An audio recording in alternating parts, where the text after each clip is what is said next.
కొన్ని దశాబ్దాల పాటు నెంబర్ 1 పొజిషన్ కుర్చీలో కూర్చున్న ఒకే ఒక్క హీరో మెగాస్టార్. ఇప్పుడంటే మనందరం రివ్యూలు చూసి సినిమాలకు వెళ్తున్నాం, కానీ ఒకప్పుడు అసలు రివ్యూలతో సంబంధం లేకుండా ఆయన స్టెప్పులు, ఆయన గ్రేస్, ఆయన హీరోయిజం, ఆయన ఫైట్లు ఇవన్నీ చూసి ఒక సినిమాకి వెళ్ళాము అని అంటే అది ఓన్లీ చిరంజీవి గారి సినిమా మాత్రమే. ఏదైనా సాధించాలంటే ఆయనలో ఉన్న కృషి, పట్టుదల, ఓర్పు ఇప్పుడున్న జనరేషన్ ఆయన నుంచి చూసి చాలా నేర్చుకోవాలమ్మా. 69 ఏళ్లలో కూడా ఆ ఫిట్నెస్ చూడండి.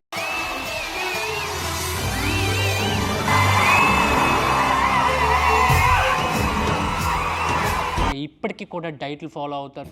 నా ఫుడ్కు సంబంధించి ఒక ట్రైనర్ని పిలిపించి చరణ్ మరో పక్కన చెప్తూ మనకి ఇంట్లో సపోర్ట్ కావాలి. మరి అలా రామ్ చరణ్ గారు చిరంజీవి గారిని ఎలా చూసుకుంటున్నారో మీరు కూడా మీ పేరెంట్స్ని అలానే చూసుకోండి. వాళ్ళకి ఈ ఏజ్లో ఎక్సర్సైజ్ చేయించండి, మంచి డైట్ ఫాలో అవ్వమనండి. మీ పేరెంట్స్కి ఒక హెల్దీ కస్టమైజ్డ్ న్యూట్రిషన్ ప్లాన్, ఆ ఏజ్కి తగినట్టు మన సౌత్ ఇండియన్ ప్లాన్ కావాలి అని అంటే మన వెబ్సైట్కి వెళ్ళి నా హెల్ప్ తీసుకో.